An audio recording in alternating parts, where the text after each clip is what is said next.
Assalamualaikum warahmatullahi wabarakatuh dan salam sejahtera. Selamat bertemu kembali di Pendakwah Teknologi. Jadi kali ini saya bersama dengan anda semua dalam studio baru Pendakwah Teknologi. Jadi tema kali ni hitam. Memang hitam betul bilik ni tau. Tinggal shilling ni saja lagi yang masih putih kan. Jadi macam yang saya kata kepada anda dalam video sebelum ni, saya ada buat beberapa perubahan untuk channel Pendakwah Teknologi pada tahun 2023 ni. Dan salah satunya adalah studio ni. Jadi bilik ini sebenarnya dia belum 100% siap lah. Saya boleh kata mungkin dalam 70% siap macam tu kan. Ada banyak lagi benda yang saya nak kena buat. Tapi buat masa sekarang ni saya dah boleh gunakan bilik ini untuk nak buat rakaman. Jadi ini adalah bahagian pertama studio tour Pendakwah Teknologi. Okey, mai saya cerita sikit kenapa saya buat balik bilik ini. Kenapa saya buat perubahan dalam bilik ini. Jadi bilik ini dia tak besar tau. Lebar bilik ni hanyalah 2.8 meter saja. Lepas tu panjang bilik ni daripada dinding belakang ni sampai ke pintu tu kan, hanya 4 meter saja. Lepas tu dia bukan segi 4 yang betul tau, sebab dia ada ruang sikit tepi ni untuk tandas kan. Lepas tu tinggi bilik ni hanyalah 2.7 meter sahaja. Tinggi saya 180 cm tau. Jadi kalau saya berdiri saya boleh lompat dan saya boleh sentuh shilling tu dengan jari saya ni. Nak tunjukkan bilik ni dia tak berapa tinggi sangat. Jadi sebelum ni saya gunakan bilik ni untuk nak buat macam-macam benda. Untuk nak buat kerja, untuk nak buat konten, nak buat programming lah, nak buat patri-patri benda. Macam-macam saya buat. Tapi memandangkan bilik ni dia agak kecil jadi serabut lah sikit. Maka disebabkan itu sekarang ni bilik ni saya hanya gunakan dia khas untuk nak hasilkan konten di media sosial, terutamanya di YouTube. Jadi barang-barang yang tak ada kaitan semua saya dah bawa keluar daripada bilik ni. Macam yang saya beritahu dekat anda dalam video sebelum ni barang-barang tu sama ada saya pulangkan balik kepada pemilik dia ataupun saya simpan dekat dalam store. Jadi salah satu sebab lah kenapa saya buat balik bilik ni semula adalah kerana sebelum ni saya ada sedikit masalah tau bila saya nak recordkan video. Setiap kali nak record, saya kena set up lampu, set up kamera, set up mikrofon. Pendek kata kena set up semua setiap kali nak record. Lepas tu dah habis record tu semua, saya kena simpan balik. Jadi benda tu semua dia renyah tau. Jadi saya buat balik bilik ni supaya lampu, mikrofon, semua benda-benda ni dah di set up siap-siap. Jadi kalau saya nak record saya hanya tinggal on sahaja, lepas tu terus boleh record. Senang. Dan ala-ala dalam buat studio tour ni kan, mai saya cerita sikit kepada anda bagaimana saya buat recording. Sebab dulu dah ada ramai sangat orang yang duk tanya saya pasal benda ni Okey, saya mulakan dulu dengan ni kamera yang ada depan saya yang saya guna untuk bersembang dengan anda. Jadi saya menggunakan kamera Sony model A74 ataupun A74 sebagai kamera utama saya. Dan dia punya lens ni pula saya gunakan satu Sony G Master lah. Ini adalah G Master f1.4 24mm. Jadi kalau lens 24mm tu dia macam wide lens lah. Ini nampak semua benda, senang. Okey, itu untuk kamera secara mudah lah kan. Lepas tu untuk audio pula saya ada bermacam-macam jenis mikrofon. Sebab orang suka bagi kat saya mikrofon untuk review kan. Jadi sebelum ni saya suka gunakan satu wireless mikrofon daripada Holyland, model yang Lark M1 tu. Saya dah buat review pasal mikrofon tu. Anda nampak tau, dia ada dekat sini. Jadi benda tu memang sangat senang nak pakai. Cucuk dekat kamera, lepas tu pakai kat baju, terus boleh pakai. Cuma anda akan nampak lah sebab dia agak besar dan nampak perkataan Holyland dekat situ kan. Okay, itu kalau wireless mikrofon. Dan selain daripada tu, saya ada juga beberapa mikrofon lain yang agak baik. Contohnya macam Shure SM7B. Jadi yang SM7B ni kan, dia adalah satu mikrofon yang memang sangat baik.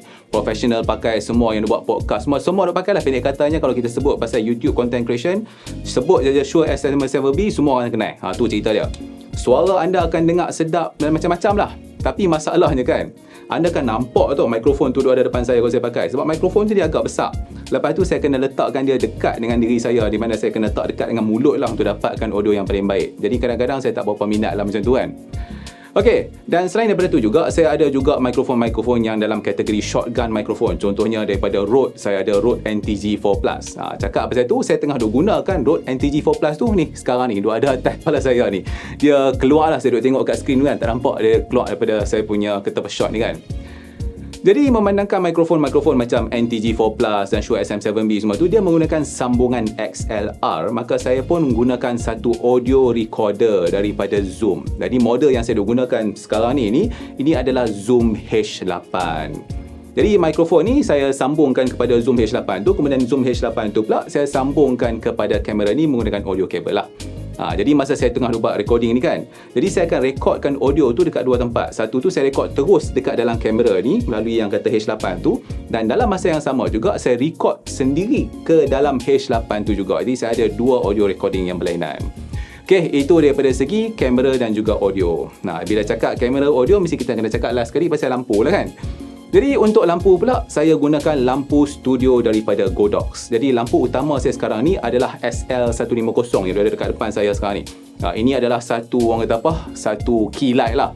Lepas tu saya juga ada satu lampu tackle lah, saya panggil dia sebagai lampu headlight macam tu, duduk ada tepi ni sebenarnya.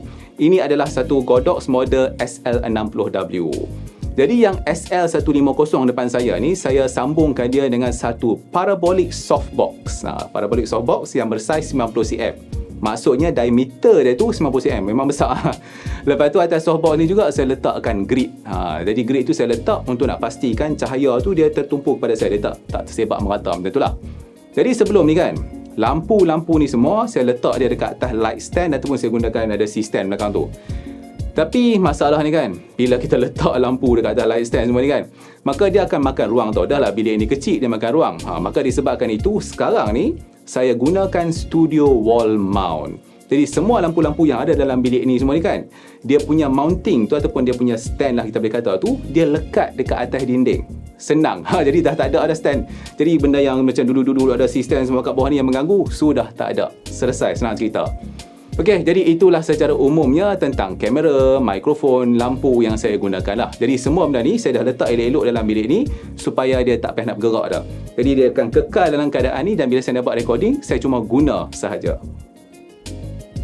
Seterusnya, salah satu lagi sebab kenapa saya buat balik bilik ni adalah kerana bilik ni dia tak kedap bunyi sangat lah.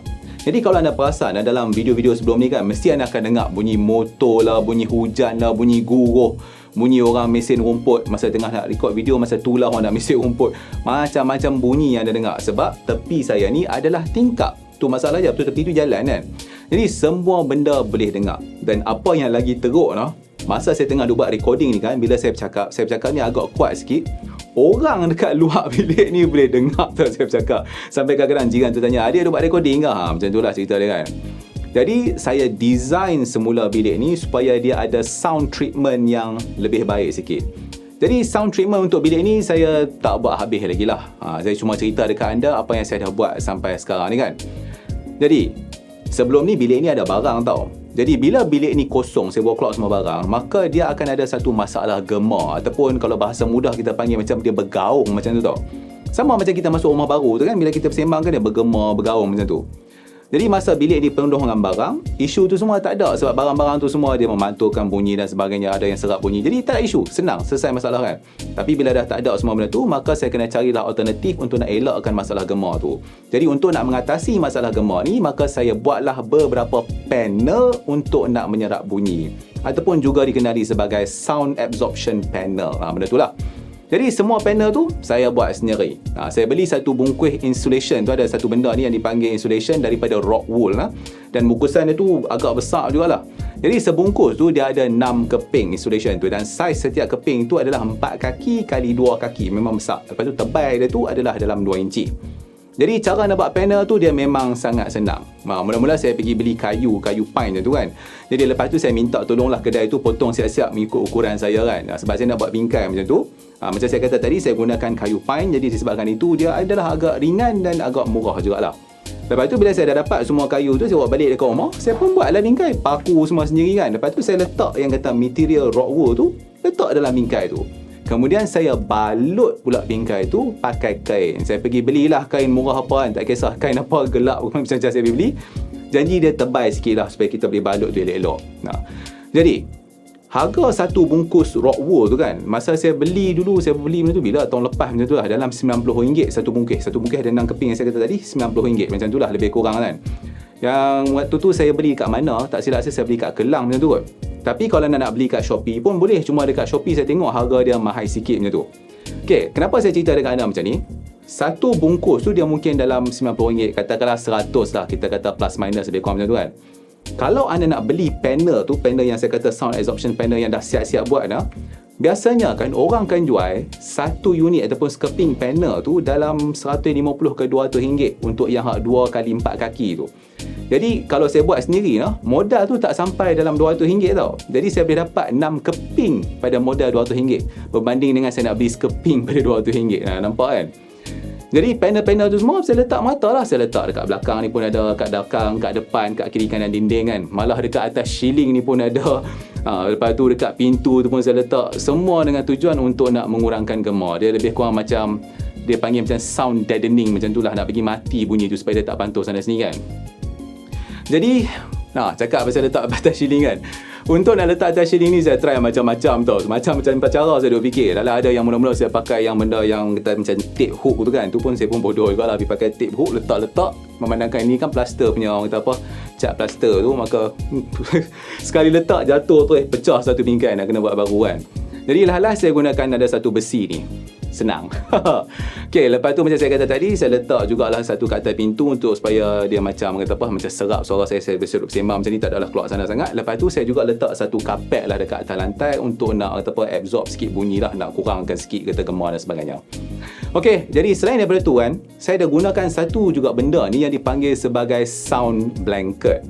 Jadi dekat belah kiri dengan kanan saya ni, saya gunakan sound blanket. Okay, kenapa saya gunakan sound blanket? Macam saya kata tadi, yang belah kanan saya ni, dia ada satu tingkap yang sangat besar tau. Jadi sebab tu, saya boleh dengar bunyi-bunyi daripada luar. Gila-gila saya boleh dengar bunyi daripada luar, dan orang pun boleh dengar bunyi suara saya duduk sembang ni. Jadi mula-mula kan, masa saya duduk buat balik bilik ni, saya ingat saya nak tutup tu tau tingkap ni. Saya nak ambil yang material rock wool tu, nak pergi cari lagi, lepas tu nak tampai kat tingkap ni, lepas tu nak tutup dengan plywood tau. Tapi saya fikir balik kalau saya tutup tu katakanlah saya pakur tu dengan plywood apa, maka nanti saya tak boleh nak buka dah tingkap tu, banyak kerja dah nak buka kan.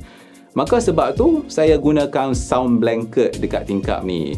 Jadi sound blanket ni dia ada banyak kegunaan tau. Salah satunya dia adalah untuk sound treatment. Jadi sekarang ni kan, saya dah tak dengar langsung tau bunyi dekat luar. Paling kuat saya akan dengar pun kalau orang tu duk horn ke apa boleh dengar. Kalau bunyi kereta apa dah memang tak dengar langsung.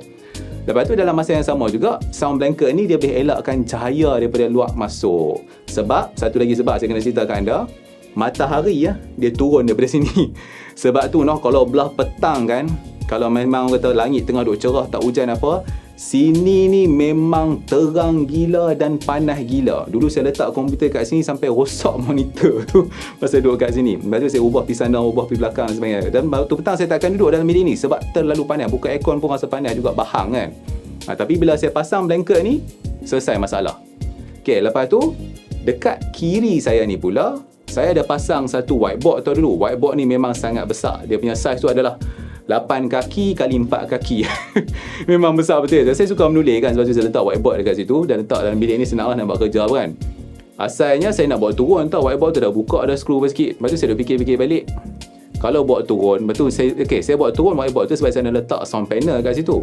Tu saya fikir kalau saya bawa turun, satu saya nak simpan kat mana whiteboard yang begini besar, satu masalah. Lepas tu saya dah fikir kalau nak menulis ni tak ada whiteboard dah. So last sekali saya sangkut dengan lagi satu sound panel dekat situ. Jadi saya boleh gunakan lagi whiteboard tu, dan masa yang sama saya pun dapat sound absorption daripada sound blanket tu. Senang.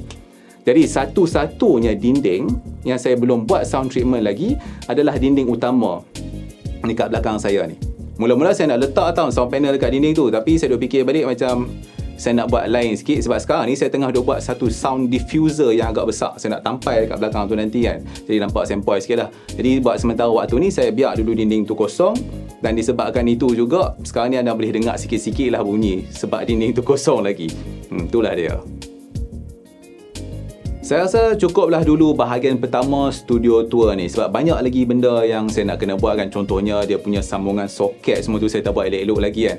Lepas tu saya juga nak buat bilik ni supaya dia jadi smart. Maka lepas ni saya boleh kawal katakanlah lampu ke apa ke menggunakan voice command. Ni senang sikit lah. Okay, sambil-sambil itu mungkin ada di antara anda yang ingin nak tanya kat saya, kenapa saya cat bilik ni warna hitam? Okey, sebenarnya kan saya tak ada sebab yang khusus kenapa saya pilih warna hitam. Sebelum ni saya pernah teringin nak cat bilik ni warna colour lain tau, tapi lalas saya pun ada teringin juga nak kata macam, weh, colour hitam ke dalam bilik macam best juga kan. Maka saya pun cubalah cat bilik ni warna hitam, dan hasil dia pun agak menarik jugalah.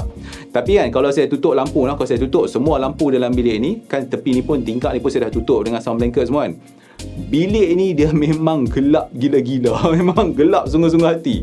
Lepas tu kalau nak cakap pasal cat yang saya gunakan ni, lama saya tak ingat dia punya color code tu. Saya beli cat ni dekat ada satu kedai hardware dekat Cyberjaya tu. Saya pergi kat kedai tu, saya cuma cakap dekat dia, saya nak satu warna hitam yang matte color, maksudnya matte black macam tu kan.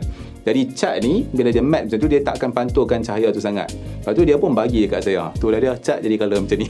Nanti saya akan pergi tengok lah color code dia kan. Alright, saya rasa sampai sini dululah bahagian pertama video ni. InsyaAllah bila saya dah siapkan bilik ini nanti, saya akan buat video bahagian yang kedua pula. Okay, sambil itu saya juga ingin nak jemput anda untuk subscribe ke channel Pendakwah Teknologi kalau anda belum subscribe lagi, dan follow Facebook rasmi Pendakwah Teknologi. InsyaAllah kita jumpa lagi di episod yang seterusnya. Terima kasih kerana menonton. Assalamualaikum.